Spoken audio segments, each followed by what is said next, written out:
So this is my Sidecar project. I thought I'd take a quick video before I get it assembled onto the motorcycle, and I'll take another video to show you it mounted. So starting with the chassis, so it's a space frame arrangement. A little bit different than most sidecars. It doesn't have a swing arm, it uses a radius arm and control arm link. And the idea of that is it takes the main load from cornering of the sidecar wheel straight into the main structural part of the motorcycle, right at the bottom where the swing arm is. The chassis itself is made of a combination of 1¼ and 1.5 DOM tubing. It's all MIG welded, and then there's also some 1.5 box section in there as well. The bottom is obviously an aluminium skid plate, it's 3/16. We can move over to the suspension arrangement. So this is the radius arm assembly. The wheel mounts via the smallest hub assembly I can find. It's a full 3-bolt arrangement. This is the radius arm that goes into the main structural part of the motorcycle, and this is the control arm which simply handles the acceleration and braking loads. The wheel is a 3-bolt arrangement. It's a 15-inch by 4-inch width. It's got a very skinny tyre. It's actually a car tyre, but it's about the smallest one I could find. The seat is a bobber style seat, minimalist obviously to match with the chassis of the sidecar.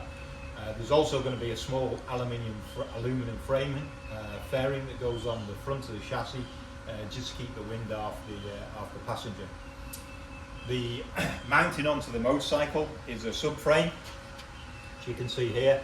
Again, it's MIG welded from an 1.5 box section tubing, mounted at 5 mounting points, so really making as much use of the main structural part of the stress member of the motorcycle as I possibly can.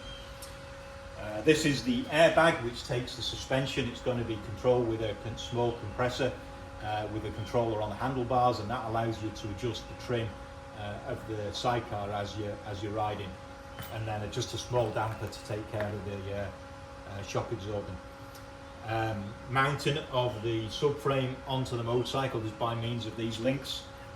One is a Y-link to take also the braking acceleration as well as the side load, and then a single one. And these mount onto the side of the space frame chassis. There's also 2 up links.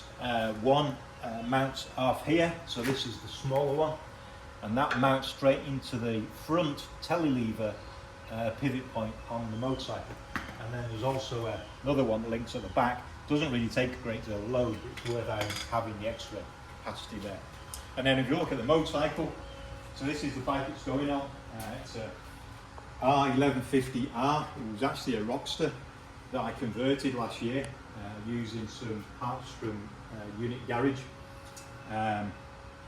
Yeah, it should look good, so we'll get it fitted and then we'll carry on the video to see what it looks like.